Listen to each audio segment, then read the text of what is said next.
Haresh, nice to see you. Nice to talk to you, to catch up. For those who don't know, which is probably all of you, Haresh lives right next door to me in the same city block compound. So we are wasi masi or kancha masi, which is housemates. We share an exterior space and so forth. And Haresh runs Destileria Andina, which is our local distillery here in Ollantaytambo. However, he went back to the States for a little bit earlier in the year and has been unable to return to Peru while borders are closed. So Haresh joins us today from Green Bay, Wisconsin, and is getting an exciting view of what would normally be his yard. Yeah. Making me homesick. So here we are. So he's bound to be a little bit homesick. Haresh, say hi, and maybe introduce yourself real quick if you want to. Yeah, sure. Hi everyone. My name is Haresh. Bhojwani is the last name, and I've been on and off working and living in Peru for 25 years. Initially working on environmental issues. I'm a lawyer by training, and I worked in the Amazon of Bolivia and Peru for many years with native communities in the lowlands, and got to know Cusco and Ollantaytambo many years ago as a good stopping point, a good resting point on sort of forays into the lowlands. And there I made some very good friends, and ended up being sort of pulled toward it. And yeah, I lived, I guess it was 10 years in New York City, just previous to moving to Ollantaytambo. So it was a big change about, yeah, it was in April 2015. All that time I was in New York, I was remembering Peru and the highlands and my friends and visiting them when possible and wanting to get back. And so finally I took that plunge. And the distillery, I'm not a distiller by training, but the distillery we started as an idea that had been there. We can get into more details about that, but with my partners, our local guys, there in Ollantaytambo, we had this idea and we always played with it. And then finally I took the plunge and decided to lead the project. And there I've been pretty much, coming back to Wisconsin where my parents live, and visiting them whenever possible. But then I got sort of stuck here with COVID, and I don't really want to leave until things are more normal because I have family here I need to be close to. So, well, I think it would be hard to be stuck away from family too, right? Yeah. I think the whole immobilization of the world is a challenge for those of us who've lived traveling lifestyles. It is. And, you know, like for a while, we felt like it was normal to, you know, I used to joke, I have dinner in New York and breakfast in Ollantaytambo. Right. Because I would come down sometimes. There's a direct flight New York, Lima, and then you make the connection to Cusco. And Joaquin, my compadre and partner, would pick me up at the airport. And we'd do the hour-and-a-half drive down to the valley and have breakfast at his house at 9 a.m. You know, I'd be leaving New York at midnight. Eating dinner. Yeah, the last time I left the U.S., I left Asheville, North Carolina, in the middle of the afternoon, and yeah, I had breakfast in Ollantaytambo. You know, it was. There's no real time difference, so it doesn't even feel like you. You know, if you go to Asia or Europe, you feel like. Right. There's kind of find your bearings, but it really doesn't at all. So. Yep. Well, I know I was starting to settle in to that idea, to that kind of that kind of travel. You know, my whole life in the U.S. until I moved back to Peru in late 2018. Same thing. It was, you know, I mean, I was on the road all the time. Every month or so, I was out traveling someplace to teach workshops in the fiber arts and that kind of thing. And so, traveling between Peru and the U.S. wasn't a big increase in all of that kind of thing. And, you know, but now now this is probably the longest stretch I've gone without going anywhere well, and I don't know how long. I went to Urubamba in July, and that's it. I've left the house 6 times since February. Well, that's much stricter lockdown than I've been undergoing, but it's still pretty amazing not to leave your town, essentially. I've also been traveling most of my work life. I was working international issues, so even when I was based in New York, I was traveling really frequently and broadly, and now I've actually seen the seasons change. I've gone from hard winter to spring to summer, and autumn is starting to appear on the maple tree right outside that window. And it's pretty amazing. Ooh, maples. Yeah, the land of maples up here too. Yeah. So yeah, it's I guess everyone on this call as well has had similar stories. Whenever I hear a friend complain, I'm like, well, I'm happy to listen to you, but we've all got the stories. We do. We do. I think it's interesting, all the different ways that we're adapting to the immobilization and to all the changes in lifestyle and the greater isolation and whatnot. It's very interesting.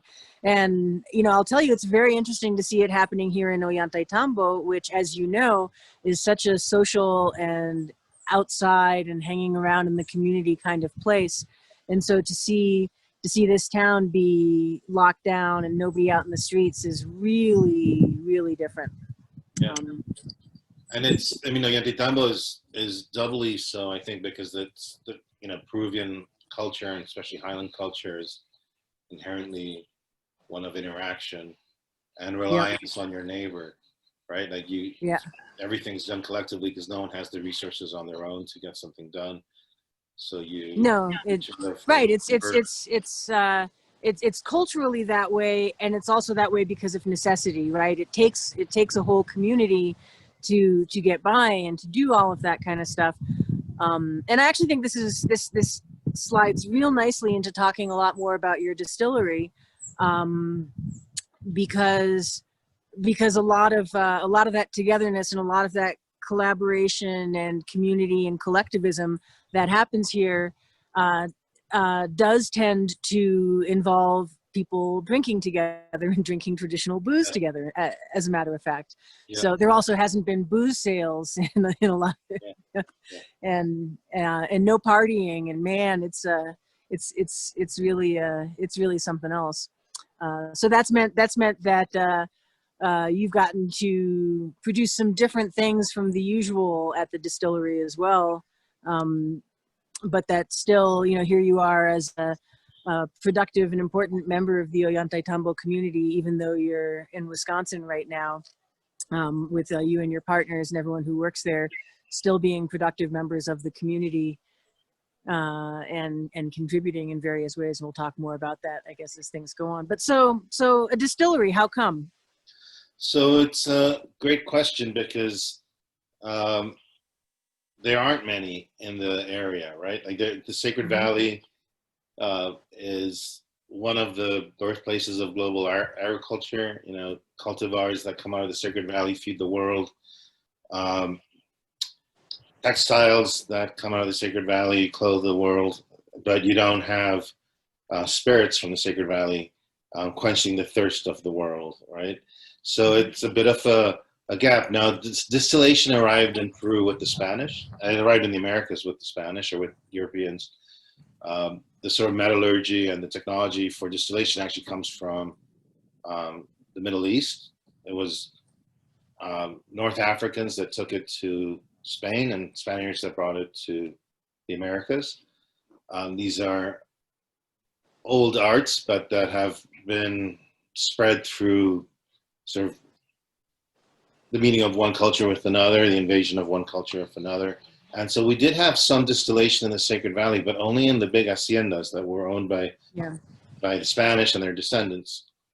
And the big haciendas were kind of like little kingdoms, right? Like the hacendado was essentially a king, controlled the people and the land and all the resources within the hacienda.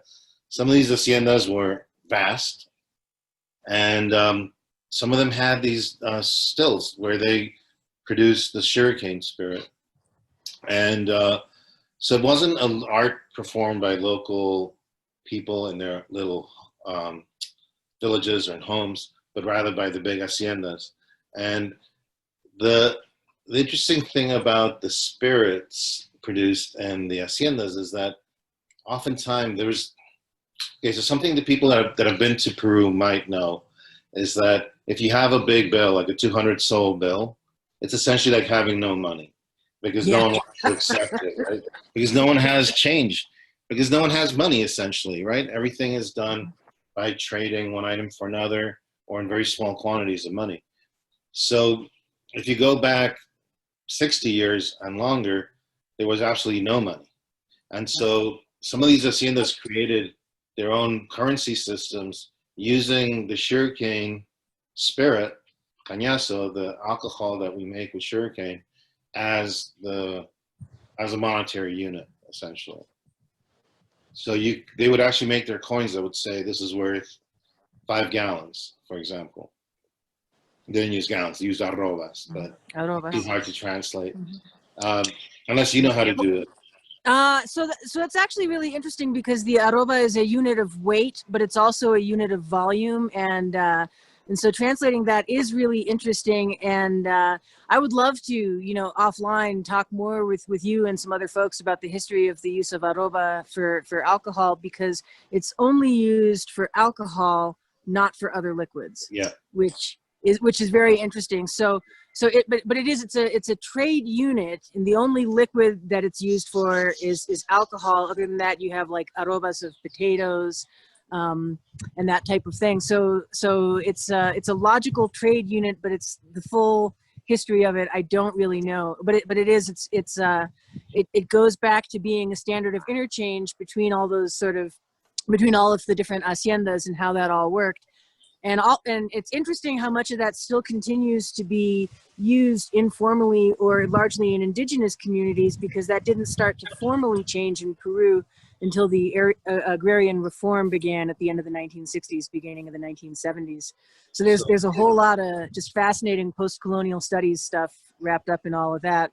And I agree with you that alcohol in Peru is a particularly interesting social and cultural focus for post-colonialism on a lot of that kind of stuff. Well, you also have one of the world's most ancient alcoholic beverages in our area, right? Mm-hmm. Which is chicha de jora. It's one of the world's ancient beers made from corn. Yep. Which is delicious if you know how to drink it. And if you know how to make it. But it's just, how old do you think chicha de jora is, Abby? I've got my theories, but what's yours? How far back does it go? I think it's got to go about as far back as growing corn conventionally here. So that's 8,000 years. Exactly. Provably, right. Provably. I put it at 8,000 years as well. And they found archaeological, some archaeological digs. They've actually found old earthen pots with what, when analyzed, the inner surface is essentially a chicha de jora recipe. So it's it's confirmed archaeologically going back 8,000 years. But I agree with the other point you made, which is I think the reason they organized into civilizations to grow corn was because you need a surplus of corn to make beer with it, right? And that's what happened in Egypt with growing barley to make beer. So I think I'm not an Egyptologist. If anyone, please correct me if I'm wrong. This is what I've read. So I feel like it was probably the motor, the engine that churned up these larger communities, the terracing of lands for cultivation, the development of really fat grained corn that's just packed with sugars that's good for fermentation. The technique used is to sprout the corn till there's a root about 1.5 to 2 inches long coming out of it, which activates the enzymes that turn the carbs in the corn into sugars, which then allow for fermentation. And that's really old. That goes back, there's proof that technique goes back 8,000 years. Now, the weird thing about that is that no one ever bothered to distill that. And it's not weird that they didn't do that before the Spanish arrived, because distillation didn't exist in this region. But even after the Spanish arrived, no one bothered to distill this beer. And essentially, whiskeys are distilled beers, right? But there's a lot that's really interesting about that too, because if we look at if we look, and again, I'm not an expert, but if we look at the history of distillation in in Western Europe, again, as noted, it tends to come from North Africa, from the Middle East, and come to Europe via that vector in general, doesn't it? Yeah. Well, that's been my understanding all along, is that it's not it's a labor intensive, complicated process that didn't arise on its own in lots of different places.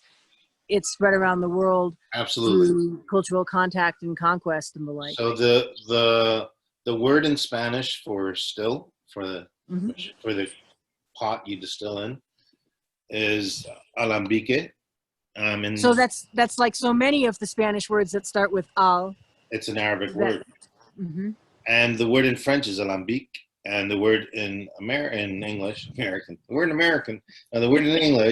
is really, the proper word is alembic still. We have alembic stills and column stills in English. So it's a word that's even in English, and it's in French, it's all over, and it's an Arabic word. I mean, that's how Arabic this technology is. So it's not like algebra and all of that kind of stuff. Yeah. Algorithms, algebra. Yep. The interesting thing isn't that it didn't exist before the Spanish came, but that even after the Spanish came, no one bothered to distill it. And I think it's because, like so many Quechua things, it was undervalued by the people that owned the stills, which were the people making sugarcane spirit and the big haciendas. And this is totally on one of those things where when Doctor Who shows up and says, "Do you want to go along for some rides?" I'm like, "Oh yes," and I have a checklist of all these things that I want to find out. Like, what's the real story? So many of them are textile oriented, but a lot of them are also food oriented, and they deal with, with a lot of this stuff. But I think it's so interesting because in Quechua culture, which is obviously descended from Inca culture. Drinking and sharing alcohol is actually really important. And so it is so interesting that until you had people on specific haciendas drinking the product of those haciendas and using it for trade, you didn't see the distilled spirits so far as we know. So this is the way, just to give people a brief sort of layup of how this kind of has worked. So 500 years ago, you have the haciendas being set up. They come in, increasingly bringing European technology, going from being basically mining and extractive ventures to being productive. One of the things they bring at some point is stills. And they bring sugarcane, which is also, sugarcane originates in Southeast Asia and South Asia and India and Indonesia. And it's brought also by the Arabs to Europe. And in Europe, they don't find great growing conditions for sugarcane. So it's not till the Europeans get to the Americas that they find a place to grow sugarcane massively. And primarily they're growing it on the coast of Peru, in our region, I mean the Caribbean and stuff, but the part we know most about, they're growing it on the coast with big haciendas again, with slave labor brought over from Africa, right? So this is the birth of sugarcane production in Peru. And that sugar is sent back to Europe. And in Europe, suddenly they have tons of calories, and there's a population explosion, and eventually maybe all the technological revolutions in Europe may be driven by sugar from the Americas in some way. But what happens up in the Andes is you're too far away from the coast to export anything to Europe that's not essentially gold or silver, right? So the sugar grown in the Andes isn't for export. It's for local consumption. And one of the ways to consume it is to make alcohol with it. So they start making this alcohol, and since they don't have a currency doesn't reach the interior, they start to mint their own coins that are equivalent in value to quantities of alcohol. So you might literally work, a month on someone's farm and get paid a coin that's equivalent to a number of gallons or arrobas of alcohol. So going back 400 years, alcohol suddenly gathers this economic value. It's got a cultural value. It's also, used in celebrations. So it's got like a shared community value. We are talking earlier about how you share with the community. All work is done collectively. Well, you cap those work days off with drinks. You bless the land before you start working with alcohol. So it starts to gather religious value. And then at some point, it even starts to gather medicinal value because people start to realize they can extract their medicinal plants. Maybe some of them grow up in the highlands and they're not easy to get, or some grow down in the jungle and they only get them occasionally. They start to extract these in the local sugarcane spirit as well. And so by the time you get to the middle of the 20th century, you have these hacienda produced alcohols that have a monetary use as an exchange mechanism. They have a celebratory use. They have a religious and community bonding use. And then they start to have a medicinal use as well. In the time before there were pharmacies and drugstores and hospitals, they would make these medicines, and they still do. Each family makes their own recipes. So that's kind of the landscape of spirits that we encountered when we started the distillery. There's already all this value to the spirits, and we loved them. We thought they taste great and they're amazingly interesting and complex. These sugarcanes are growing up at 7,000 feet altitude or more. That's not a normal place to grow sugarcane. Where else in the world do they grow sugarcane at higher altitude? Do you know? I'm guessing that in India, since it's a cultivar originally from India, and you have also isolated in the areas in the Himalayas, so maybe in Nepal and India, you might find sugarcane growing at altitude. But since sugarcane is essentially a commodity, since sugar is a commodity, there's no reason to grow it at altitude if it's slower growing and less productive, unless you're in a place that doesn't have access to markets. So that's the reason they grew it in Peru at altitude, is because, as you well know, the area of Peru we live in didn't even have proper roads till about 30, 40 years ago, right? Or even less.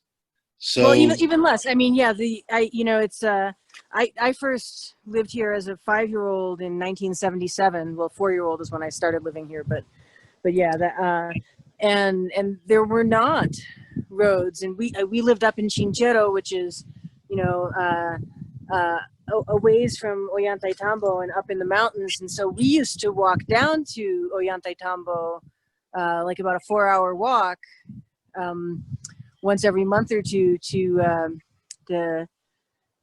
be someplace a little less cold and forbidding, and maybe speak English and remember how that worked with some of the folks from the US and Canada that lived here at that point in time. But yeah, there was not, like at that point in the late 70s, there really was not there was not even a road from Chinchero to Urubamba, which now is a main thoroughfare, but there really was not. So it wasn't just that there wasn't traffic on that road, there wasn't a road. And when they started building roads, everything started to change. You started to have available manufactured goods, which had not been available previously. So when we look at people who are, around 50 and upwards in the Sacred Valley and Cusco region, a lot of those people really do remember living without manufactured goods and manufactured products. But one of the few things that did get around was cañazo. There was still cañazo. Yeah, but it got around in a very limited area. So you can picture yes, it was limited. If cañazo wasn't produced locally, meaning within, let's say, 50 miles of where you live, right, you would have had access to no spirits, and therefore access to nothing to do your medicinal tinctures and access Correct. To nothing to bless the land with. So the value is really significant. It also explains why they bothered to grow cane in this forbidding area. Mm-hmm. Yep. You wouldn't do that if you're trying to export it to Pennsylvania to make chocolates, right? You're gonna do in a place where it's much easier to grow sugarcane, right? Which is why they grew it in the coast. But the cane that grows up in the Andes means it's for local consumption. It takes 18 months to evolve to maturity, which is 3 times as long as it does on the coast. and it has these intense mineral flavors. It's almost salty tasting.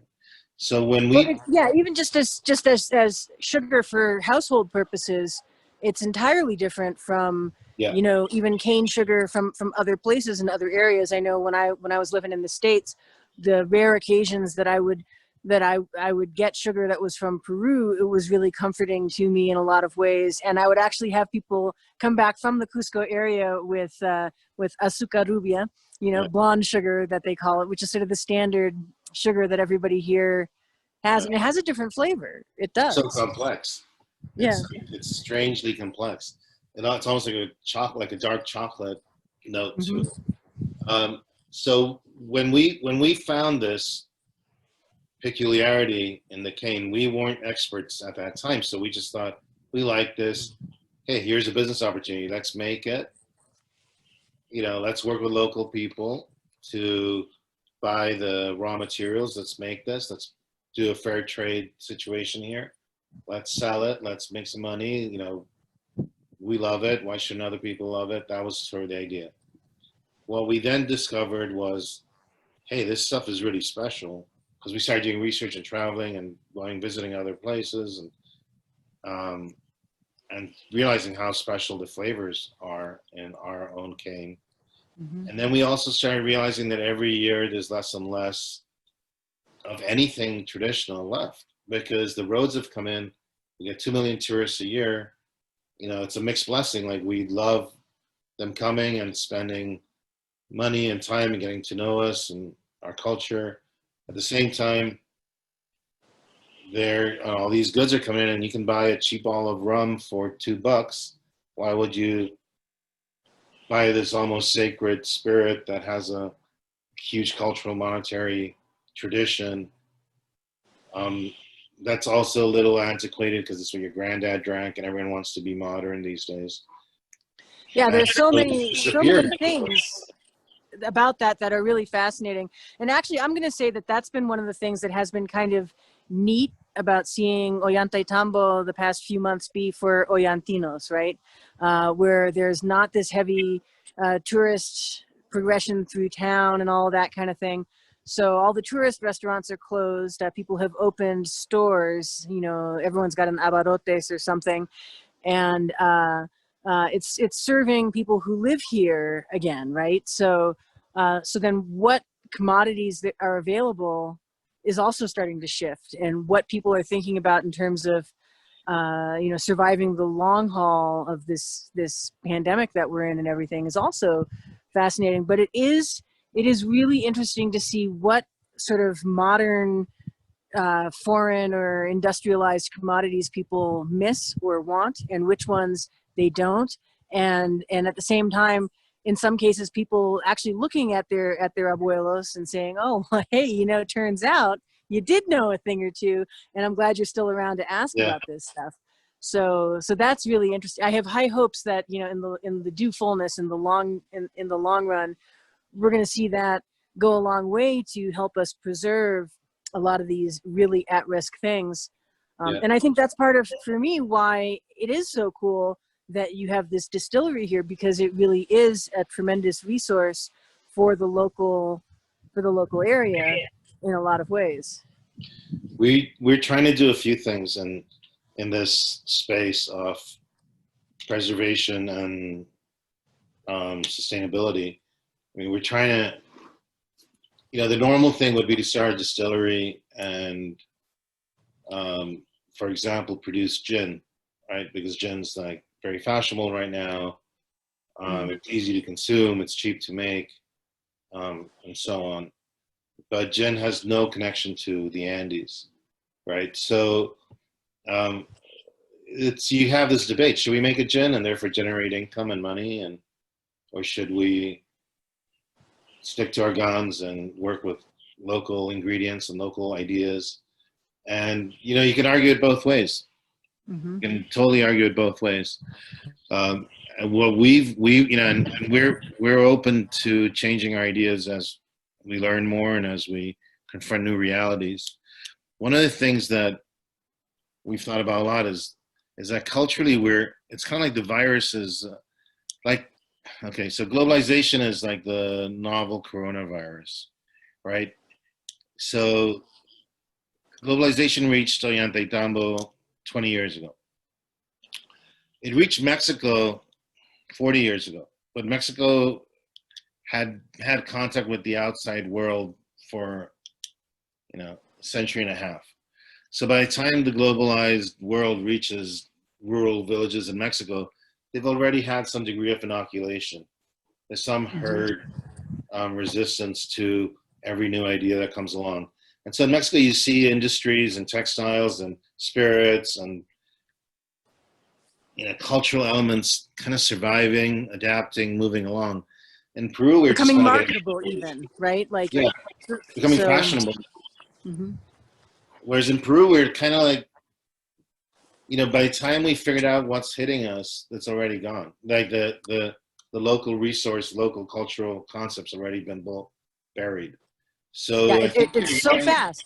I mean, the difference is, like, I would say that, so my little sister was 3 years younger than me, and that's a whole generation, right? Yeah. Living in Chinchero, that was an entire generation. The change that happened in that 3 year time frame is tremendous. So, I'm much older than she was in terms of all of that kind of thing, because when I started kindergarten, there was no road, to get to Cusco. It was 3 hours in a cattle truck, and maybe you did it, and mostly people didn't. And there was only a primary school and that kind of thing. By the time she started kindergarten, they were building a secondary school, and there was a paved road, and you could get to Chinchero from Cusco in like 30 minutes. Yeah. Total difference. Exactly. And that like, if you think about internet, for example, like we got high-speed internet in the Sacred Valley like 4 years ago. It's a game changer. It's a game changer everywhere, all over the Cusco region. But the high-speed internet here now, I mean, it's mind-blowing. I have better internet, here in this archaeological site than I could get in Southwest Ohio, half an hour outside of Cincinnati. And it really is a game changer, and that brings pluses and minuses. And actually, in about a month, I'm going to be on a panel with some folks in Sweden, talking about indigenous traditions and technology, and what's good, what's bad, how to integrate a lot of those things, specifically with craft. And that is a really interesting whole situation to think about, because you've got people who never had access to high-speed internet and have been living these very ruralized lives, and now they have that access. So what does that mean? How do you integrate that with your traditional life? What are the things that you want to hold on to from a traditional lifestyle, and what are the things that you don't? How much does it change when now you can watch Netflix on your smartphone, right? Yeah, absolutely. And it's also, I mean, I know the internet's just one example, right? But like, if you think about what all that means, right? So in terms of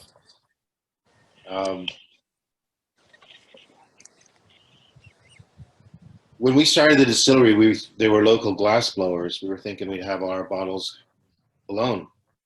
So you know how you make bottles, right? Like you get sand, you melt it, you blow air into it, and you have a cast iron mold, and you blow it to the shape of the mold, and that's your bottle, right? Like, this is done by machines, hundreds at a time, in China or wherever.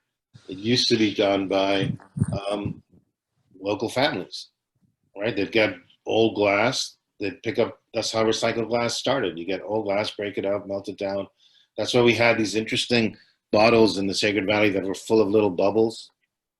Oh yeah, they're so great. And they're different colors every time, because it will depend on the mix you make. Oh, there's my friend. Well, you said if she showed up. She showed up, and I told you I'd cry if I saw her. So I wasn't trying to make you cry. I'm sorry. But she did show up, and so I thought, I'm so glad to see her. Oh yeah, she's doing great. I can tell she's put on a little weight. She's porked up a little bit. Yep. A little rounder there. But so that was 7 years ago. Our plan was to support and work with local glass blowers. There's not a single one left in the whole country that we can find. That doesn't mean there isn't one somewhere hiding, but we can't find it. But how to find them, right? And how to do all that. And so that's a lot of what that's a lot of. I mean, for me, that's a lot of the focus of the sustainable tourism type efforts that I'm working on too. Is I want to be able to help those folks find ways to be the indie businesses that they'd like to continue being in the internet age. And it's so challenging in so many ways. In our case, the internet has enabled people like me to find glass bottle makers in China, but it hasn't found the local glass blower, right, a market for their skill. And so it's overwhelming. The push is overwhelming, and we're proactively spending hours, of time looking for these people. We can't find them. Yeah. Well, and I think that's also one of the things that makes your operation really different from so many operations, is that you're genuinely concerned with the local impact that you have. You're looking to be, you are members of the community. This is our town where we all live, and it matters to us that it continue to be a good place to live, have the character that we love about it, and be good for everybody who's from here. And so whereas I would say that there are some other organizations that I've run into over my time living in the Cusco area, where they're interested in commodifying or using the branding of Cusco region type things. They don't really live here, right? They're this isn't home. This isn't something that they're specifically trying to maintain in that kind of way. And so that's what makes your whole operation different. You live here. Your business partners were born here. And what's interesting is like you, since we bring in also a knowledge of the outside world, we kind of see where we're headed, right? So right. So we know what's right. You can say you don't want to go down this road. The USA went down this road, and here's why that sucks for everybody now. And going back to the bottle thing, like in Mexico, they still have tons of these glass blowing small artisanal bottle makers all over Mexico. And it's that example I was given earlier of like in Mexico, the change happened more gradually. So there was a couple of generations to kind of absorb the change and say, hey, we still like our old bottles. Let's support that. In Peru, but here it can be a year, right? If that, right? It can be one season to the next.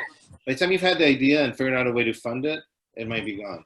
So it's right. Like, it's really so you have to move quickly if you're going to do it at all. Yeah, it's been an amazing learning experience just to realize, this is happening at every level, in terms of. Well, and then it's interesting. I would say it's interesting because in Peru, yes, all of that change is happening so rapidly, and so you have to move really quickly and be nimble and able to react and turn on a dime and do all that sort of thing. But at the same time, the way that Peru functions is, on the hora peruana, which maybe is not necessarily the most concerned with timeliness. Things take however long they take. So the amount of cultural competence that's required to integrate those things into something that is marketable both within Peru and outside of Peru is tremendous, in my opinion. I agree. But I would, hey, do you want to, I was thinking that maybe we could do a share screen and I'll just take you through my Instagram account. That would be spectacular. I would love that. Photos of the village, of the people that work there. That would be great. Also, and you should have permission to share. Let me know if it doesn't give you permission to share. You should. So you should have permission to share. Just double check that. And I would love that. I think that would be spectacular. People always, whenever I bring groups here, and have people come and stay with me and stuff, just walking through town is always such a treat. And the folks who get to come down and visit you at the distillery really, really appreciate that too. I know we have a number of folks participating in this call who have visited before. Also, you should really all be following Destileria Andina on Instagram. just because there's great stuff going on there. So I'm sharing the screen. Does everyone, can you see that, Abby? Can everyone Yeah, see I see that? it. Looks good. Okay, so just so you know, this is our logo. When you see that around, this is our Instagram name. So please do follow us. We're at 7,633 and trying to get that up over 10,000, which will allow us to be much more effective commercially. It's just a rule to have. But I wanted to take you all through this a little bit, give you a sense of the brands, the culture, the way we work. You all know Instagram, so this is chronological from most recent posts. Here where my cursor is. And this is a good example. We did a hand sanitizer. We ran out of cane alcohol, so we convinced the local brewery to give us the beer they weren't able to sell because of COVID, which was going stale. And we twice distilled that till it was high proof. And we made basically a beer alcohol hand sanitizer using local botanicals and wild grown aloe. And here is Andre. He's one of the distillers. He was a bartender by training, and he joined us 3 years ago, and he's a great distiller now. And this is one of the assisted living facilities for older adults in Cusco, in the city of Cusco. This nun's in charge, and they're desperately low on supplies. So we started off by just showing up with 60 bottles of hand sanitizer and asking what they need.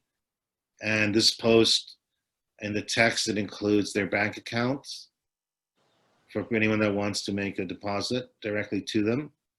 And we're going to be fundraising to help this community of elderly Cusco, poor Cusco people that are very vulnerable to COVID and suffering quite a bit. So this is one of those things we do. I'll show you. Our Instagram is also commercial, so it's not all about sort of social stuff, but we like to have our Instagram represent really the day-to-day of what we're doing. So this is the previous post. This was a bookstore in Lima that is selling Matacuy, one of our spirits. It's our sort of flagship spirit. And here you can buy this book of Peruvian myths, legends, and stories by Arguedas, who's our great Andean author. If you don't know him, sort of the benchmark of great writing from this region. And he's a really interesting character too. And he's also a big cañazo drinker. So he was. Life goals. I'm just telling you, as a writer, definitely life goals for me is, a personal hero. Really? That's lovely to hear. He was also my partner, Joaquin's father's favorite author. We have a great deal of respect for him. His sort of classic book is set deep in the sugarcane area that we source a lot of our sugarcane from. Anyway, this bookstore decided to do a promotion of buy his book, and they for the price you'd get a mini bottle of ours and wild chocolate from Cusco as well. So that was kind of fun. Here, we're promoting a local shop called Comarca up in Cusco, and they're a really interesting model of a shop. Basically, you pay a small amount of rent for shelf space, and you keep all the proceeds of your sales. And they only work. It's super nice. They only work with local, artisanal, fair tradey kind of decent people. They investigate you before they invite you in, and it's not geared to tourists. It's geared to everyone, and they'll deliver anywhere in Cusco for $5 now during COVID. For $1.50 extra, they'll deliver anywhere in the city of Cusco, so not down to the valley, and I know, woe is us down here, I'll tell you. Yeah, you don't need delivery either. And so we'll post something like this that's both beneficial to our sales, but to a collaborative company. We try to feature local photographers a lot too. So we buy photos from local photographers to use. and then always tag them and promote them, because we have large tourism companies that will bring in a photographer from Germany or the States, and we have great local photographers. So we try to get them well known. Since the tourist companies buy our spirits, while they see our photos, they might connect with the local photographer. That's the goal. I also really appreciate that everybody has names, right? So you're never doing this thing that that happens a lot with tourist and media companies, where they're like, and look, here is a group of, you know, for lack of a better way to put it, you know, these noble savages in their native habitat doing their noble savage thing, being all ethnic.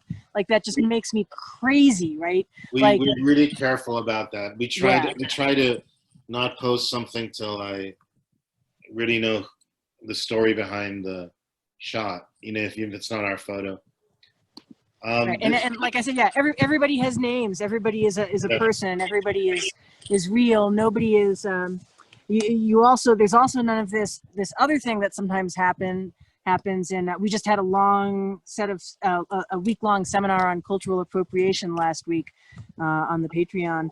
We were talking a lot about ways that happens, and one of the things we talked about was the span of time when they would have actors from Lima in fake indigenous garb show up in Cusco to do performative things at Inti Raymi, for instance, instead of you know, highlighting actual local fiestas and events and stuff. And so it's just really nice to see pushback against those sorts of trends as well, as much as possible. And like you say, it's got to be fast, because everything moves so fast.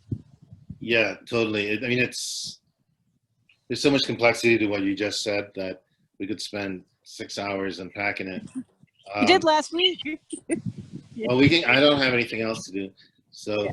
But here's what I wanted to show you guys. So we're here at the station, Ollantaytambo station. The distillery is literally 60 feet from here, up this back footpath. This is one of the trains that goes to Machu Picchu, right? And so we get 2 million tourists a year coming on these trains, and then 2 million leaving. So we have 4 million people coming, you know, back and forth traffic. And there's me. There's Andre, the guy that was giving the hand sanitizer to the nun. But this guy in the middle is Oscar Donaides. He's a sugarcane grower, 6 generations growing it. And we buy from him. He comes and visits us. We love this guy. He's super smart, super kind, great collaborator. And we always try to feature him when we can. Here, we won a silver medal for our spirit we make with his raw material. So we gave him a poster to hang up at home of our silver medal from San Francisco with his thing. He was really proud of that. Oh, cool. And he's just one of those great people that his sugarcane production is right in the area where Arguedas used to write about. He's in how cool. Chaca. He's in Pachachaca. So all these things are connected for us. You know, it's not just like here's a great writer. You know, that great writer drank the spirit that this guy's granddad made, and now we're working with him, and then we're helping sell the book, and this guy's getting a silver medal because we're all connected, you know? So it's kind of a fun, for me, it's a lot of fun to be involved in this. Josie here is a total star. Yeah. And she's the younger sister of Marta, who is my entire right arm. Some people would say right hand woman, but no, she's my entire right arm.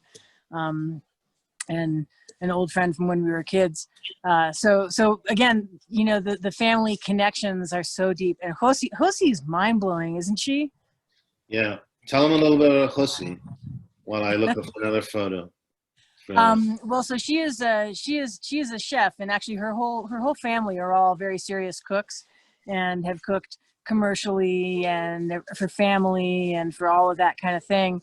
But she's got this amazing vision for trying things and for fusion stuff. And so she's been the head chef at Ollantaytambo's finest fusion restaurant. I mean, its first real pioneering one, I would say, in a lot of ways. And it's Peru's first restaurant to my knowledge, that pioneers really indigenous, authentic, high altitude, highland Cusco indigenous flavors with stuff from all over the world. But she really presents these amazing flavors that I'm used to only being able to get like out in the country in someone's home, in a way that they're accessible for anybody who shows up and just wants to go to the restaurant. And then they at the restaurant, they also serve a lot of Destileria Andina cocktails, which are totally mind-blowing. And I mean, we drink that stuff around the house, obviously, because why wouldn't we be drinking our locally produced spirits, right? But also because it's really good stuff. And so yeah, so she just does amazing things with flavors and with her vision for stuff that can be created. I hope that's a decent enough. Yeah, no, that's great. And here's another picture of her. You can, my hand, that little cursor's on Josie. This is our chakra, our field where we grow organic vegetables and herbs and flowers and all sorts of stuff we use. And you can see how beautiful this place is. And I might ask, just the leading question, and how far is that from the distillery? The distillery is where my cursor is now, so it's basically just outside the photo frame. And this other young woman here is Francesca Ferreiros, one of Peru's top chefs. She worked at Gagan in Thailand and at Siller de Can Roca in Catalunya, two of the world's. So the latter is ranked #1 in the world. Gagan is ranked #1 in Asia, and she's just moved back to Peru a year ago to start something in Lima just before COVID hit. So just before all this, her plans are a little bit affected, but to say the least. But she's a friend of Josie's as well, and there's just this great collaboration between people like Francesca who've had access to traveling and learning outside, and people like Josie who've had access to their elders and to recipes that have never been written before. And we just see happen. And Josie is such an amazing thinker about food in general, right? Where she just she says, oh, I was thinking about sushi and the sushi premise, and I was thinking about quinoa, and I was thinking about these other things, and I was trying to think of what are the things that we could test and we could try to do. So anytime she comes over, she brings something that she is trying, right? She's like, oh, I'm pickling this shaved dried tongue. I'm like, what? Yeah. She's like, no, it's gonna be so good. You got to try it. Really tell me what you think. And it's just it's mind blowing. It is mind blowing. Sorry. She's amazing. So I wanted you all to get a look at her. Here, for example, you get a view of the distillery. This is the inside of the distillery. You can see we're in essentially a wooden barn. In the forefront, you'll see different experiments we're doing with different local, we call them botanicals in the distilling world, but they're essentially herbs and flowers that have different medicinal and flavor qualities. And we try to catalog everything that grows in our area. It's part of that preservation before we lose everything sort of philosophy. You can see our stills in the background. I love your experimental nature with a whole lot of that stuff too. And anytime I've gotten the opportunity to take people who are coming to see Peru with me down to visit the distillery, one of the things that I just love doing is trying out the new extractions and infusions and various things that you're experimenting with. You're one of the people we make try all our weird things because you never say no. So. Well, I also like booze, right? So yeah, well, that's a good quality for us. I like to think I can hold my liquor. We're gonna have to find out if that's still true when all this starts to stabilize more. Although I'm hearing that they're saying possible business travel from the U.S. to Peru beginning in October, so you might get to come home. Really? Yeah, as I said, I'm not really sure what I want to do because I don't want to also get stuck. I mean, I'm stuck here, so right. Getting stuck halfway or it's getting stuck there is equally. Well, it's hard, right? I'm I'm glad to be here where I am. I couldn't ask for a much better place to ride out this pandemic, but it is really hard being distant from people who I love, you know? It is hard, and it's also, I mean, my dad's really old, and he's not in great shape. I mean, I don't, you know, if I couldn't get back. Yeah, under those circumstances, I would be hard pressed. I mean, you know, my mom is buried in Chinchero, and I can't go visit her grave because we're still under lockdown. But you know, my whole family's passed on, so it's a completely different situation for me, right? Everybody who's family to me is here, so. Yeah, no, and I mean, also, like, if I had happened to get stuck there, I would have also maybe just been like, you know, I mean, I don't know. I mean, parents are parents, right? But Parents are parents. you know, I also feel like since my mom died, like I feel like being close to where she died for some reason keeps me connected to her. Like being, I feel that. I mean, I certainly feel more closely connected to my mom being here, you know, yeah, and I absolutely do. You know, it's I feel my parents and my sister and my whole family here much more closely than I ever did, you know, living in Southwest Ohio. But it's really does tough. that make it harder or easier?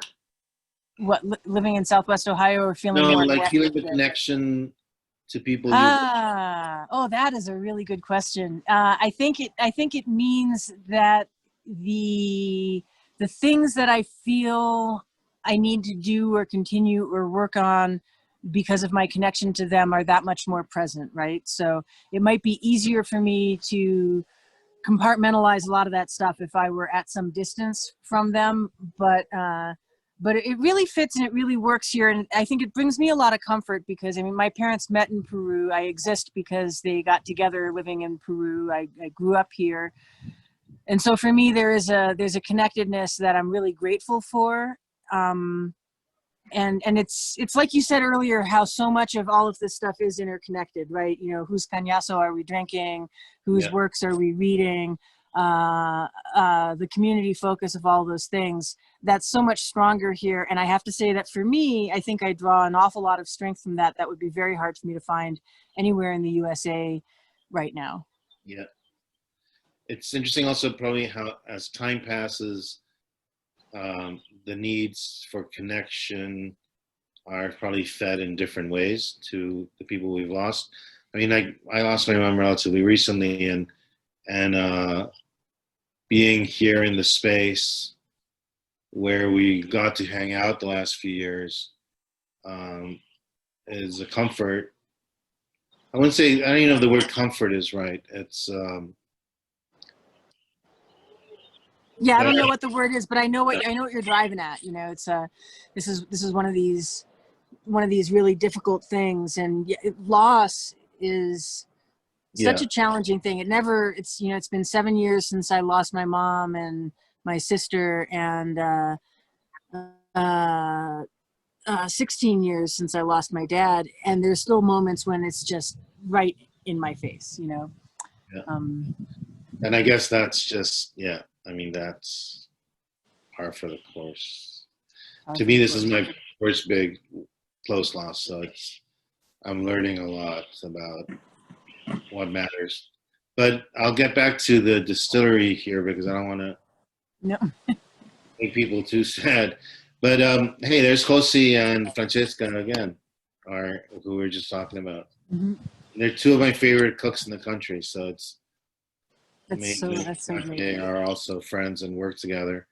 I mean, just kind of scrolling through, you get a sense of our bottles, our brands, the kind of equipment we use.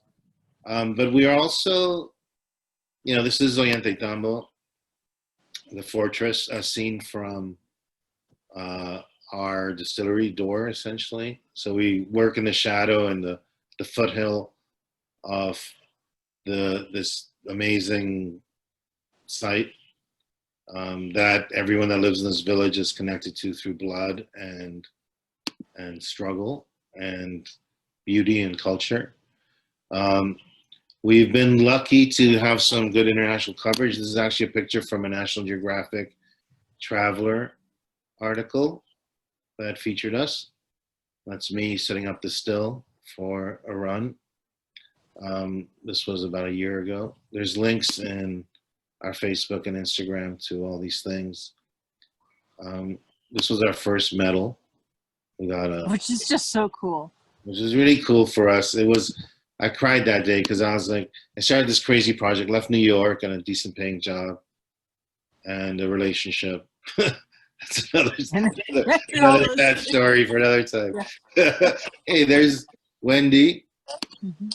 Well, you know, they're probably gonna want me to have you back to talk about more stuff. I'm betting that this is interesting, that all of this is interesting to folks, and so you know, there's always the chance that we can talk about more stuff other times as well. Just there's so Absolutely. much here.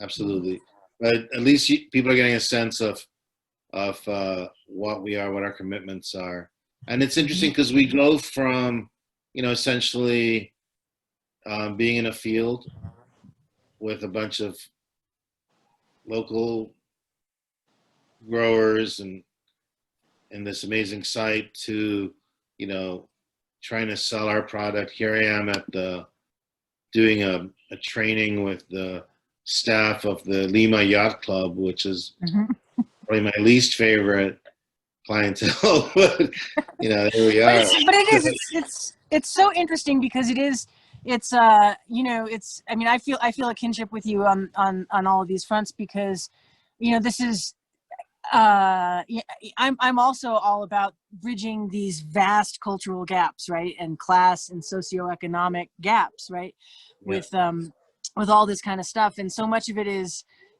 aimed at wanting to be able to you know, to foment situations where people who actually own this remarkable set of cultural properties, if you will, can be recognized on international stages and for the tremendous value in what they've already got, you know. And that's one of the things that is so scary about watching change happen in Peru so fast, is that things that are really important traditions can be lost before people realized how valuable they were.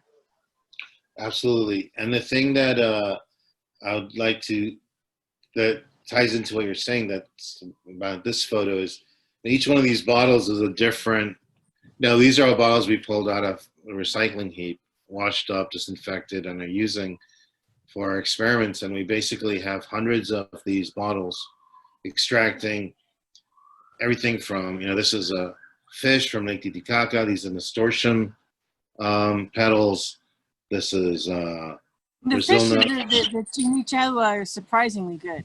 They're surprisingly good. They taste like dried. The fish infused cañazo is surprisingly drinkable. Like I would not have thought. But we've done really cheese, you know, local cheeses. This year's also pumpkin really good. And we're doing is cataloging everything we can find to find out what's in it. And it goes back to the idea I talked about at the beginning. We could make a gin, right? And so we'd have to bring juniper over from Europe or from the States and make a gin. Or we could find the next gin, right? Which is maybe nasturtium. Well, and gin has its own whole set of interesting post-colonial tie-ins. Absolutely. Well said.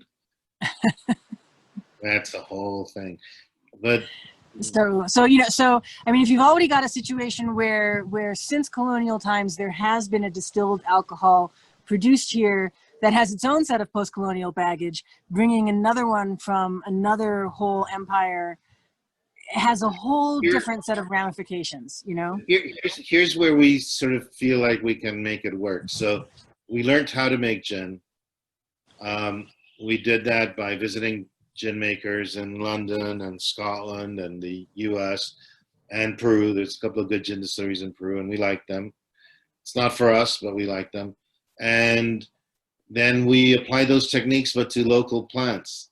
Instead of using juniper and cardamom from India or wherever, we used cypress that grows on our hills, and all the herbs and plants that we experimented with searching for this flavor, and we actually came up with something. And this woman here, so this is, again, tying it all together, this woman here, Francesca Ferreiros, was the daughter of a Pisco distiller and one of Peru's top young chefs, helped us develop our own, we call it a botanizado. It's not a gin. Which we're drinking a lot of that here in quarantine, by the way. Here it is. Yeah. It's sitting in jugs, and it's this interesting green color because we bathe it in orange leaves after we've distilled it to give it the citrusy flavor that you'd have in a gin. So we use different techniques, and we've come up with these interesting processes using the expertise of friends and our own studies and whatever grows locally and the things we've managed to learn from extractions and talking to wonderful, informed people like Josi who have access to generations of knowledge and tying that all together. And yeah, that's kind of it. One last thing I'd show you on the Instagram, which is exciting, is at the beginning of our talk, I talked about chicha de jora, this ancient corn beer. We're the first to distill it. So we've made the beer and distilled it into the first, essentially an Andean bourbon. Can't call it a bourbon because it's not from Kentucky and all that. But we followed a bourbon-like recipe. And so we only make it as a small batch. I still have a little bit of my bottle left. I've been hoarding it. And I'm a real bourbon fan. And so it's this is an effort that I'm super supportive of because I want a local drink that hits that note, you know? Yeah. We're going to start producing it more regularly now.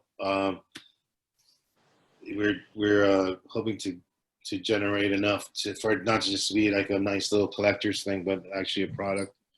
So we're working on that. And this is the last batch. We wrapped each bottle in a purple corn husk, which we really like the idea that forcing you to peel away the corn husk to get at the whiskey. So reminding you what it's made out of before you get to drink it. So to get the bottle out of the box, you have to wrestle with the reality of the corn. That's one more of our crazy ideas. This guy here, not a local guy, he's actually from Barcelona. And he's an economist. And we have this a lot. People come through and they fall in love with what we're doing and they stay. And then we kind of make them do the manual labor with us, but then also contribute what they know. So he helped us with his economics knowledge to kind of figure out what we could do better in terms of running the distillery on the finance side. So anyway, I'll switch back the screen to you. I don't know if people have questions or if people. Yeah, I think now's the time for questions. We do have one that just came in from Shelley, who says, "I spied the picture of Gordon Ramsay, and I'd been meaning to ask Abby about his trip to Peru and how it went over. The episode kind of gave me a weird feeling. I'd welcome any thoughts from either of you." And I'd say that like almost anything that's large scale tourism that's televised like that, it's impossible to escape the weird feeling because it's compartmentalizing so much of what's just this vast area that is Peru into something that's small and episodic. So I'm never satisfied with anything I ever see. I'm always like, oh, but it didn't really do it justice. But at the same time, I'm also like, yeah, viva el Peru, you know? And so it's always really interesting from that perspective. You see that episode, Abby? I actually have not watched that episode yet because like as noted, I kind of have to gear myself up to be like, okay, what am I going to think and how am I going to feel about it? And all of that. And at the one point when I was like, okay, I'm going to go look for that episode and watch it, it was not available on any of the streaming services I had access to in Peru at that time. I find it's on YouTube sometimes, so you may actually just be able to circumvent the whole. They put it up, then they take it down. But right. Sometimes right, and like until I get my smart TV reliably on my VPN, Yeah. No, you're gonna have to do it on your phone, I think. Yeah. Yeah. So I think it's a super insightful question, because but in your answer also, it is always a mixed bag. Uh, Gordon Ramsay brings also particular energy, a very male, kind of aggressive intensity. That is his shtick. It's his stock and trade. And it's interesting because National Geographic got bought by Disney, which got bought by I don't know who, and this was their first attempt to kind of hit that new mark of being more entertaining and less just sort of anthropological about things. Yeah, I mean, I have, you know, I participated in that episode as his local guide. Mm-hmm. So it wasn't even about the which is the distillery. big reason I want to watch it, right? Which is actually the big reason I want to watch it, and because I've talked to a couple of people who are like who met him in the course of all of that. So I don't want to watch it for him, in large part because I don't consume a ton of his content because of a lot of that energy, and I tend to, when I'm looking for that sort of content, I'm much more likely to look for women, for people who are not white, for just because I tend to vibe with a lot of those energies better, I guess, for lack of a better way to put it. I mean, I think, I think he's like I don't know, he's incredibly powerful and wealthy, and the fact that it will shine a spotlight on the Sacred Valley, and that it focuses on some of the local growers. So he met with Manuel Choque. He met with the people from the Mangal cacao farm, fruit farm, a local fisherman. Is nice. I mean, you take the whole episode and you walk away from it, and 3 months later, what you remember is that there's these amazing local growers in Peru growing things at great altitude and maintaining ancient cultivars alive. And I think overall that's a positive impact, even if it's a simplification. So I would go with that. Well, I think it's like I like to think about this, and so like my mom decided that she wanted to grow up to be an ethnographer and live in the Cusco area of Peru and meet everybody because of the Life magazine articles that came out in the wake of the 1950 earthquake. So like here were these articles that were incredibly tragic, and these photo essays of extreme destruction and all of that kind of stuff. But it had this huge impact on my mom as a little girl, and she decided to grow up and dedicate her life to living in communities of women in the remote Cusco Andes, right? And I think everybody would agree that she had a really major impact in the areas where she worked. So the whole mixed bag thing, like to an extent that's Peru. Like I like to say it's a land of contrasts, right? If you don't like the weather, wait 5 minutes or go around the corner. It's just there's everything's microclimates and microcosms and so much stuff, and it's all interconnected, and it's all but impossible for me at any rate to look at anything that ever goes on in Peru and say, well, this is 100% bad, or well, this is 100% exactly how everything should be. So I tend to be very viva el Peru and happy to see anything that's representing stuff and bringing attention and shining a light on all of that kind of stuff. At the same time as I feel like it's never enough. I always want Peru to be loved more. Yeah, no, and you can picture, for example, like Anthony Bourdain had a different approach. And there's this, I can't remember her name now, there's this wonderful chef that did this series I saw on Netflix called, I think it's called Salt, Fat, Heat, Acid. Anyway. Yeah, salt, heat, fat, acid, fat. There's different approaches that you might have felt like, okay, this would work well in some of these contexts. Less competitive, more about immersion. But it's all in a way helpful in preserving the thing we love, which is, I mean, this is the thing, and I don't know what your mom would have thought of this, but to me, I've seen, including my own ancestral culture, just get wiped out because there's no value attributed to it. And this is yes. This is okay, classically, that's so key. This is classically what happens to women's work, mm-hmm. is because there's not a value assigned to it explicitly. It can just be sort of taken for granted. It's the invisible, underrepresented labor that gets taken for granted, swept under the rug, disappeared, and a whole lot of that kind of thing. And that happens to women's work, but it happens to marginalized and previously colonized cultures to a tremendous degree. Yeah. And there's the whole erasure and assimilation and all that. And the reality is, it's kind of suboptimal to look at it this way, but at a certain point, there really is some value that can come back to what post-colonial studies people tend to call the subaltern culture, which is the one that exists outside of the power structures of the more mainstream or colonizing imperial forces. There is some value that comes back to those cultures from seeing their own cultural products be valorized within that other thing. So instead of having those cultures come in and say, oh, well, this is shit, do away with it, don't eat this disgusting native food or what have you, seeing that be elevated and be valued really can do something to make people appreciate it.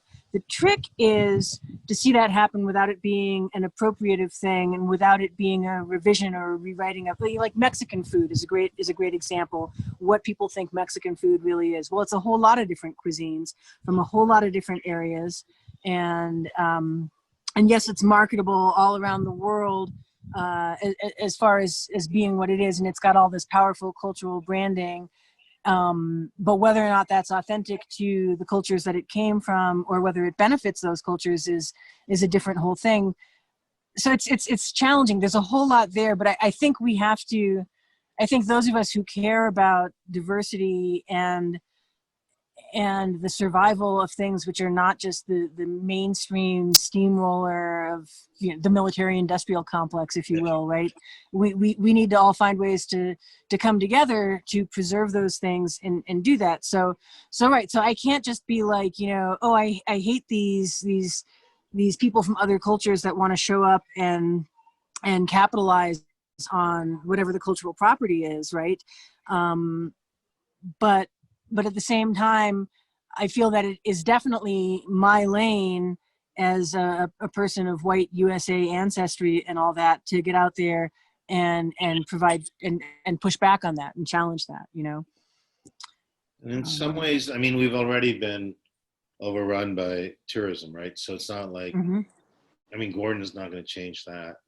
If anything, he's going to point out things that are cool that tourists are missing when they're going on literally the Disney package.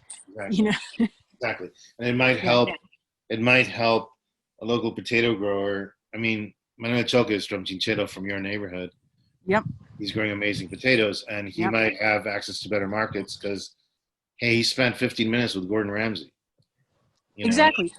Well, and then he also can turn around and he can say, listen, this gringo showed up here and he's really interested in what we're doing. So how about we all get out there and start growing more interesting potatoes? Exactly. And don't so you can talk to his away. neighbors about, do you realize the most important chef in Europe in terms of market value?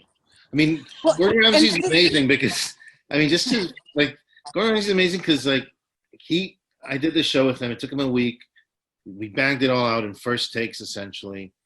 I mean, he's an amazing pro in terms of that. But at the same time, he had a book in the New York Times bestseller list. He was talking about opening 100 restaurants. And I didn't know this. Then he got back to the UK, ran a marathon, because I follow him on Instagram. So the next week, there's a picture of him finishing the London Marathon or some marathon. And then a month later, he has a baby. Is born. His wife has a baby. It's like his 6th kid or something. And I'm like, and all, his family, I mean, at least on Instagram, they all seem to get along and and I was like, okay, I can barely hold together. I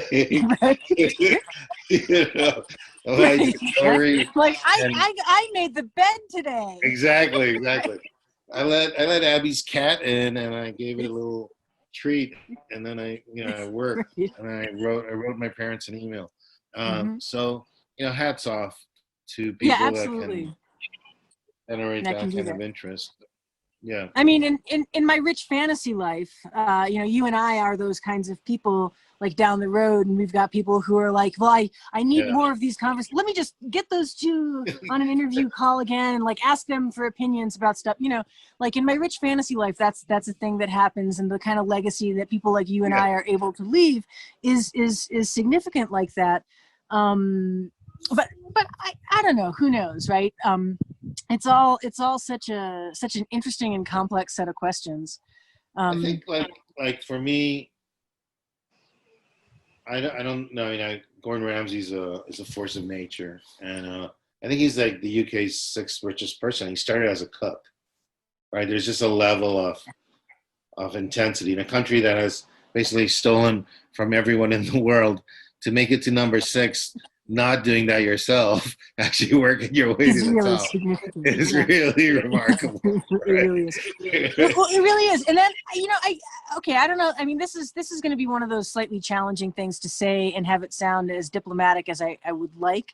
But I think that it is really actually unusual to a degree for a white guy from a mainstream English-speaking civilization to be able to kind of decenter himself enough to really see other cultures as having super cool stuff. And like even just to get to that point, right? Like I actually think that that's really, really significant. I think that's harder for white guys to do than probably any other demographic. You think? Like I said, I'm trying to sound diplomatic. Yeah. No, I mean the fact that you even say that and we think it's remarkable tells you how rare it is, right? Like you would never think it's surprising. I always say that to, I have American friends in Peru and they complain about being treated like foreigners, and I say, well, what do you think you are, though? Well, not only that, but like, I mean, yes. And how do you think Peruvians that don't speak the language that emigrate to the U.S. are treated? I mean, you're treated as a foreigner, but you're sort of respected, and no one would dare to like really mess with you in any major way, or you're there's a lot of doors that open to you. Imagine if you were a young woman or a young man from Peru that got to the US. I mean, all our American friends, they don't have papers either. They're in Peru on tourist visas and doing whatever they want. So it's like, you wouldn't even consider it a comparison, right? Normally.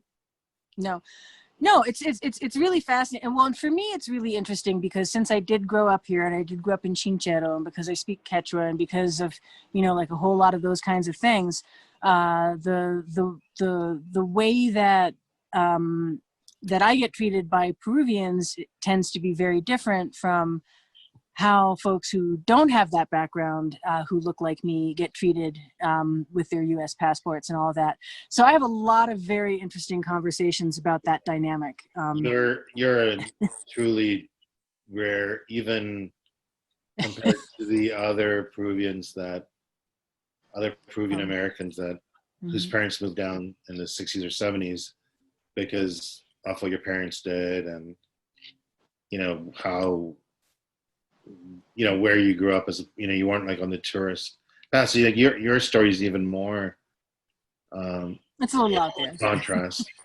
And also you have that, it's that Abbey charisma that makes people listen when you talk. So I don't know. People tell me that sometimes, and I don't feel like I see that the same way. I mean, I think about like my dad, who really, really was a very charismatic person. And my mom, or I look at people like Nilda Kalyanyalpa, who you've met and stuff, and I see those as being super charismatic people, and I just don't see myself in that kind of way. I see myself as unable to shut up. But I have that problem too, but no one's listening. Well, actually, we've got some folks listening right now, and I think show of hands, folks. I'd love to know. Do you want to see more meetings with Haresh? It's kind of unfair to ask. Yeah. See, right? Okay. So yeah. Well, so we learn from that is that they're polite. is what we learned from there. No, I think they're really interested, and the truth is that, you know, I mean, there's a lot of things about your story that are absolutely fascinating as well, right? And I think that there are a lot of folks in this audience who would be very interested in, you know, in trying to imagine how does a New York City lawyer end up living here and doing all this stuff, and that's just not even the surface of your whole story too. So. Yeah, I'm happy to. I mean, I feel like your community is a really interesting one. I mean, I read your Facebook posts and all the comments. I don't do that with a lot of people because it's just not that interesting. But I find myself getting sucked in because all the comments are thoughtful and honestly grappling with the issues as opposed to just taking sort of radicalized positions or not trying to be meme level. Yeah, no, there's people write thoughtful, you know, paragraph length, based on their own experience kind of responses, and I find that really rewarding to read. So I know you've got a good audience of thoughtful people, and I also like how in those Facebook posts people kind of police each other in a way, you know, like people call each other out, which I really appreciate. I'm always afraid to write any. No, it also makes me afraid to write anything. I don't think you should be. I don't think you should be afraid. But yeah, I mean that's I mean you've hit the nail on the head that it really is a major objective for me to create community that can sort of push past a lot of those surface level boundaries, right? And that can strive for the deeper thing, and that want to do that. And I think there are a lot of us out there who feel that way, and it just takes people being willing to come together and try to make that happen, and maybe one person who's willing to take some of the heat for some of that blowing up in their face from time to time. It's interesting because when you write in an audience, I mean, it's not even writing to an audience because you're in a conversation, right? So when you participate in a conversation in a group like that, I never thought I would, you know, it's like a textile group isn't where I would think like, okay, I'm going to find really lively socio-political space to, you know, expose my ideas to. But when you know, take it where you find it. So when you find that, it's like you really think 3 times before you say anything, right? Which we probably should all be doing anyway. But it forces you to, you know, you're going to be taken at your word, which is you know, it's a great thing to have. So congratulations for creating that. And thank you. Happy to talk to you anytime, either sitting there at that table with you when I get back or, you know, with your friends here on Zoom or whatever's available. Yeah, well, for now, I mean, we're all sort of stuck doing it socially distant and everything. But yeah, down the road, I'm going to insist that, you know, we sit down and have some drinks together and talk about some of this stuff. It's just there's so much there, and yeah. So I want to ask a question. This Margaret here wrote, "Textiles are political from pockets to which side your shirt buttons on." Yep. And then remember, like shirt buttoning is like a gender thing, right? Like a sex thing. Shirt buttoning is a gender thing. There's a whole lot of stuff. So fashion is political and stuff, but I think, you know, I think from, you know, your own ancestral culture, there's some pretty serious and heavy hitting textile history that is highly political as well. Yeah. And it's interesting. So for instance, I guess I would say, if I had to sum it up, I would say that textiles and the production of textiles are, you know, one of the oldest technologies that humanity has, confirmed to go back at least 50,000 years, which is really saying something. So that's Neanderthals at that point. And it is the single field of production throughout human history and pre-human history that has consumed the most labor, like even more than agriculture, and that's saying something, right? But yet it's been made invisible. And why is that? I believe it's been made invisible in large part so that the Industrial Revolution could take place and further the economic agendas of people who benefit from that. And I think there's plenty of evidence that that is the case, and that goes along with the age of imperialism and a whole lot of that kind of thing. So there's a ton of stuff tied up with all of that, and it's hugely political from that perspective, but also made invisible in terms of the labor that's involved in it. And I think that is a big part of why so many people within my communities are so engaged and so willing to think about things more deeply, because it's a set of people who know that doing things by hand really matters, that the work of your hands really matters, that you do things one stitch at a time, one piece of yarn at a time, a little bit by little bit, and that it's so significant and so all-consuming that it becomes invisible, right? So people don't necessarily think about everything that goes into the fast fashion that we're wearing, or what kind of a major statement we're making if we spin the yarn to knit a sweater that we keep for 40 years, as opposed to buying another T-shirt from a Bangladeshi death factory, right? Yeah, exactly. So I'm wondering, this is kind of gone on a bit of a side, but it's connected. I heard the story of when the Spanish invaded, the Quechua burnt their textiles. Yeah. That's the thing they thought was of value. Well, right. So you think about that there was a saying in 16th century Spain, "Vale un Peru," it's worth a Peru, because the amount of gold and silver that was pillaged from Peru was roughly equivalent to the gold and silver that was in the entire old world at the time. Yeah. So, that's really huge, right? And so that was a saying in Spain at that point.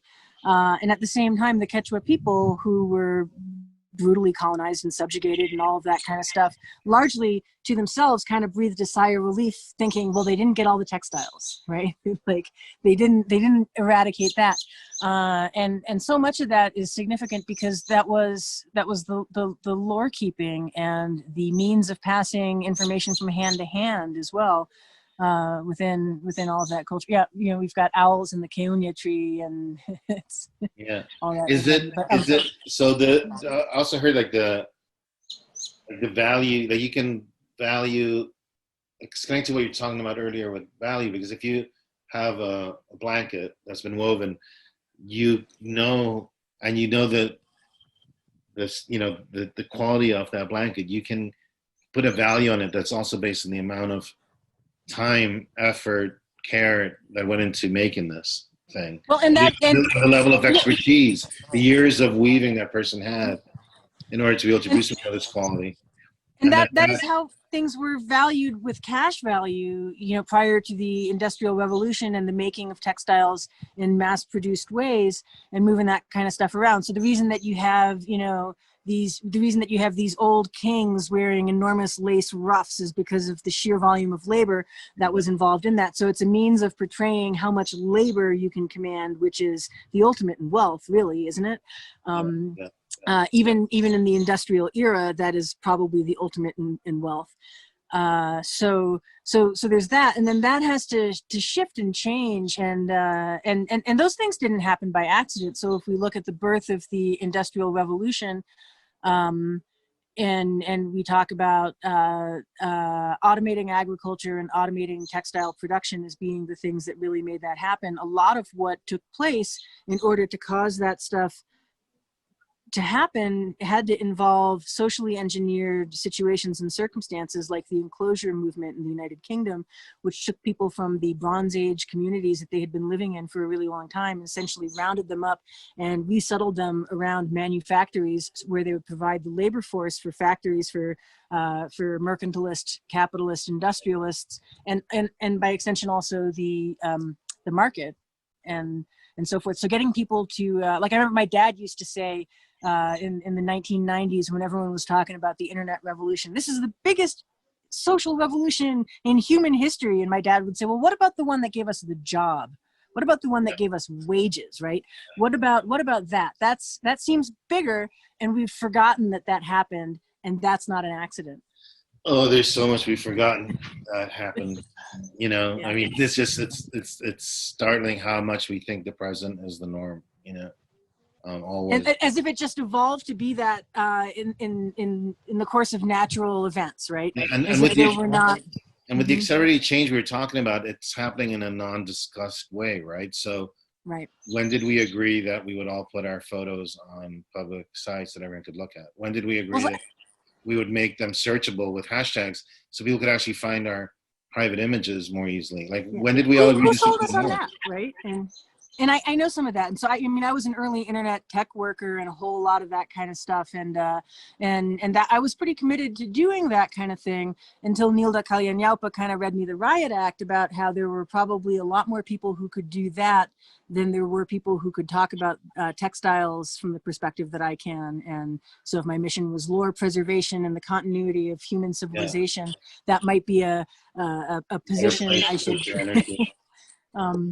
But anyway, but yeah, there's so much there in all of that. And I actually would have to say that I think we're going through one of those things now with the whole COVID-19 situation and all of the changes that are happening.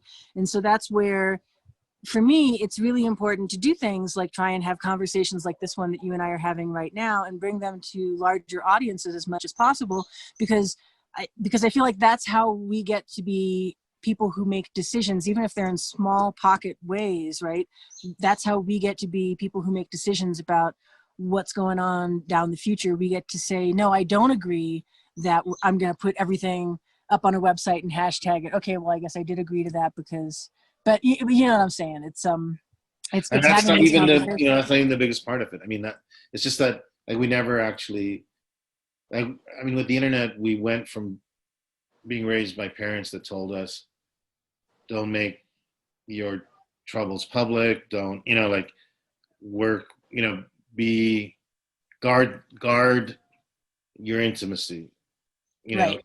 to a society that's about not even accepting that intimacy is a concept without ever agreeing to that. The same way we went from a manufacturing society in the US to a service society without ever really Which agreeing. A lot of people haven't twigged to yet, right? Like, if I want to talk about people who I lived around in Southwest Ohio, many of them still have not fully internalized the fact that the US is no longer a manufacturing society, that it is a service economy, and that's it, right? Like, they're still expecting jobs at the transmission plant to somehow magically reappear. Well, and I mean, I wish they would, but the thing is that transition was like, I mean, we're getting way on a side thing here, but that transition happened without anyone really agreeing to it, because it was, it was tied into liberalizing stock market and getting rid of unions and everything else. So it's just interesting how the present comes from that, right? So, but I would say that I actually personally believe, and have believed this from the early internet years, right? I would say that actually that enhanced ability for everybody to be out in the public sphere talking about these meaningful things to them and starting to contextualize that kind of stuff or share with other people is specifically how we do get to a point where A, we can realize that those things have happened, and B, we can take action on the ones that we see happening as they come towards us.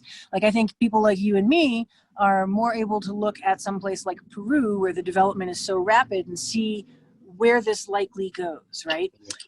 Because we know what happened with the industrialization processes and a lot of that in the United States. And so how would it change Peru to have something come on the scene like the government-backed 30-year mortgage, right? Like, there's a piece of social engineering from U.S. history that if something like that were to happen in Peru, that would be a tremendous change in a whole lot of things. And like, I hadn't thought about that until my uncle, who's in his 70s, pointed out that people in the US, when he was a kid, used to build the same way that people in Peru do now, where they would build the first floor of a house and then the second floor when they have the capital for it, and continue building in that kind of way. And what changed that was, in fact, the 30-year government-backed mortgage. And then the reason that happened was because it was a post-World War II big political push to eradicate communism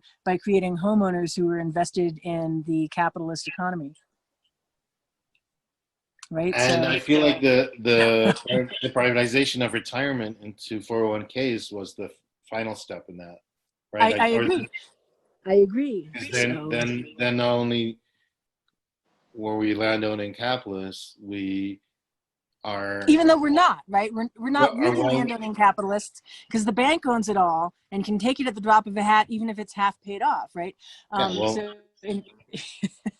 The same thing with like if you're old age, when you're too old to work and provide labor, if you're dependent on the stock market doing well, you're not going to rock that boat.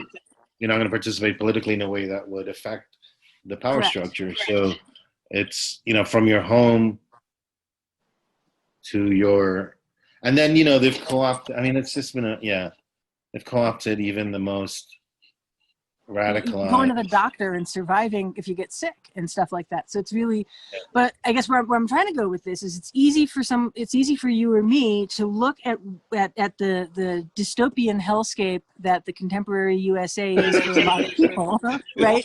And then come to Ollantaytambo and say, oh my God, don't invest all of this money in a privatized retirement account. That's how they get you, right? And so where's the line between being like a conspiracy theorist about that and actually being somebody who maybe is in a position to do something like start a local distillery, start a local business that works on being sustainable, that works on not following all the standard capitalist growth models and doing all of that kind of thing, but maybe doing things a different way. And so I think it's really significant. Like those are the things that can be beneficial that come from cultural exchange. I struggle with that because I don't know that, I no longer feel like I have a grasp on, so I feel, there's a lot of ways to try and word this, but one way is, I was preparing myself for a fight that just ain't going to happen, so like I was preparing for, I was understanding different like left economic systems that, the fight that's happening now is remarkable, right? Like there's in Wisconsin, there's Kenosha, where the sheriff is, where we literally are fighting this. It's the front lines of. There's armed guys coming in and backing the cops on the streets, and we have a president who's a rapist, essentially. Sorry, I don't know what we're allowed to say, but we have all this stuff going on that's, we were preparing for this much more nuanced kind of thing. I feel like I thought it was beyond time for me to get out of the U.S. and move home to Peru and all of that kind of thing. But I still didn't see exactly the scope of what's going on in the U.S. coming in the way that it has. Like I thought we were going to see struggles and fights, but I didn't see them manifesting exactly the way that they have. And and it's really interesting. I have friends in lots of different places in the U.S. and love, the singer from my high school band is the mayor of Madison, for instance. Oh, wow. Cool. And all kinds of random things like that. Right. But, I think even among communities of people who saw a fight coming, this is not. No. So now the question is, how nimble can we be? How can we respond? And what can we do? And are there actions that we can take? And for me personally, I keep coming back to the single biggest action that I can probably take is to give people a sense of community and spaces where we can have these complex conversations and find the courage of our own convictions to try and hold to what we believe and manifest that where we are. I think that's all we got. It's, I feel like, your home ownership and the retirement thing and so on, like capitalism is so much just the water we swim in, Well, and that's why I think talking about how things are in indigenous communities here in Peru is really important, because those are connected communities, they're collectivist civilizations, and people do things differently, and the value systems are not the same as what they are under pure rampant capitalism. It's hard here to have any sense. I wonder if there's this counter argument, right, that like it's a numbers game, so eventually there'll be enough diversity in this country to push the argument away from just white male domination, right? But I'm well, and how much of whiteness and white maleness is specifically engineered in order to support and sustain those institutions and that infrastructure, right? So that's specifically why it's a threat if, you know, if we have brown attorneys from previously colonized cultures and women in leadership roles, and that's specifically why those things are threatening, is because it's all this house of cards that has to stay in place. And that's why it's worth engaging in not just systemic violence, but like direct actual being a 17-year-old white guy going out and backing the cops on police excess, right? As I said earlier, like I've been preparing for the wrong fight. You know, I never, I think a lot of us feel that way because it's like we've been trying to get smart and learn certain things and create models and alternatives and have discussions around issues that are not that are so high level compared to what it seems we're actually facing, right? Like, it's just. I mean, from the comment about textiles are political, which is beautiful comment and a beautiful thought to pursue, to where we actually are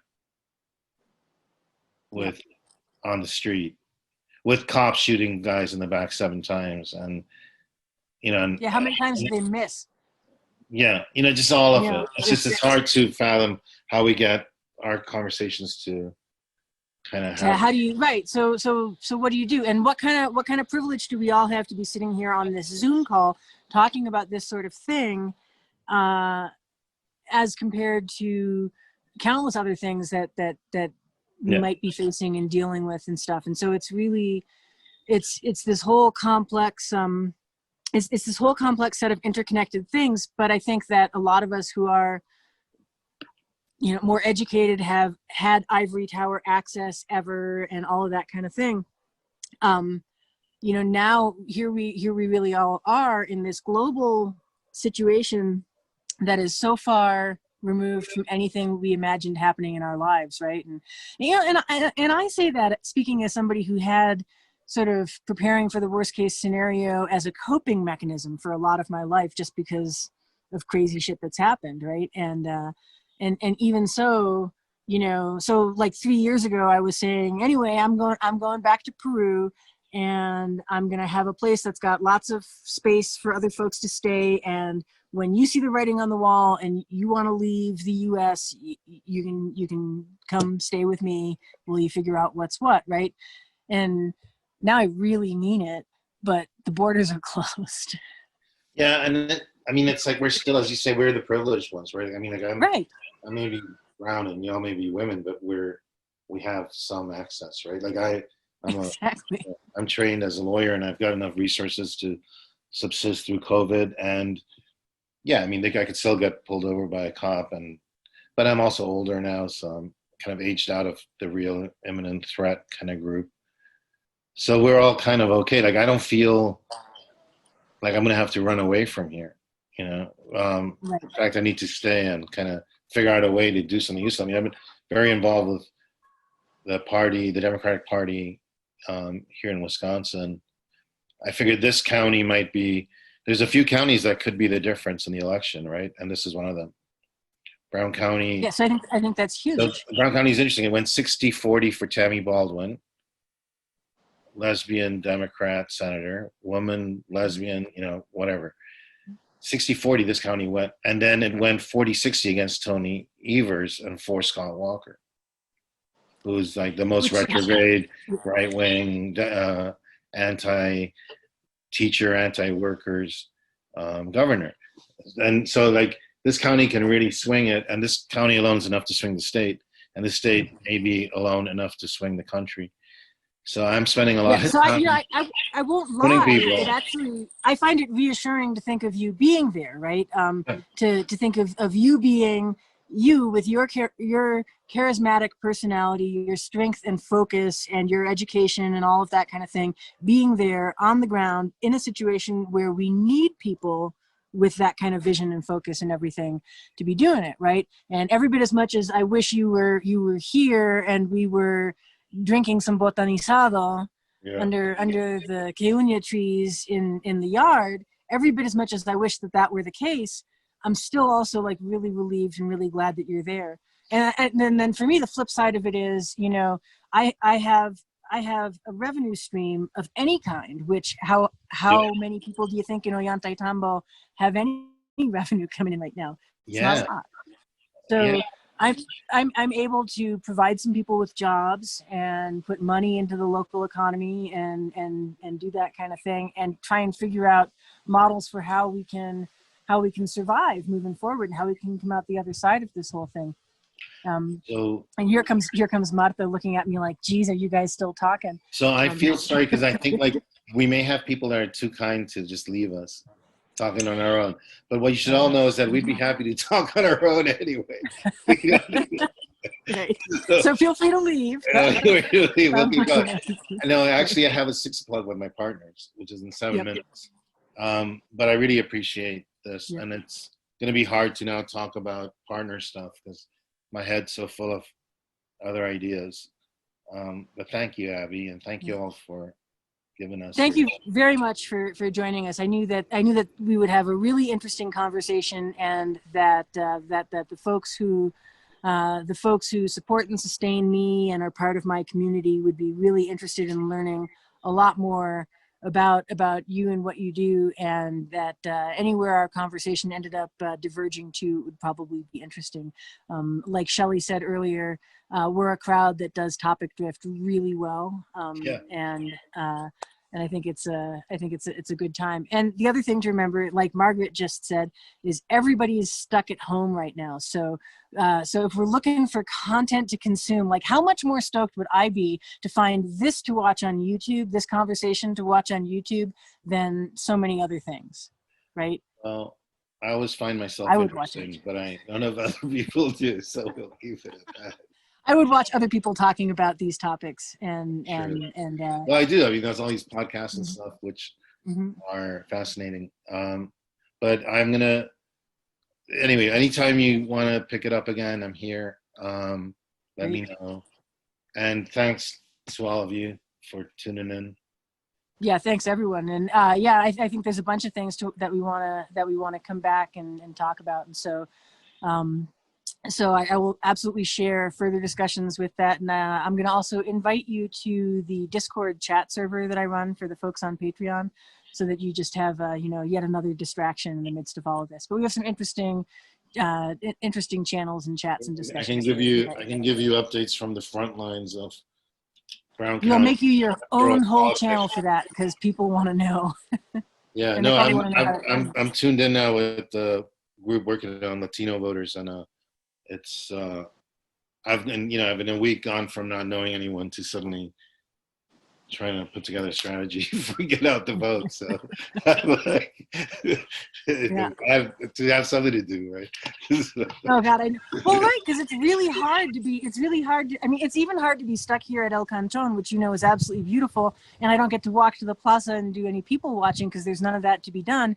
And then the whole world just feels like it's up in smoke everywhere, and it's really hard. So being able to make these human connections, I think, is a whole lot of what all of us really are looking for. And I mean, I've campaigned before, and I'm used to going door to door, but this thing of trying to convince people over Zoom or calling people out of the blue, it's really hard. So hopefully we do something. Anyway. I'm gonna run. So yep, I'm gonna also run, and it's getting dark. Thank you very much. Bye, guys. And, you're too polite. You stuck around for 2 hours. No. Okay. Bye.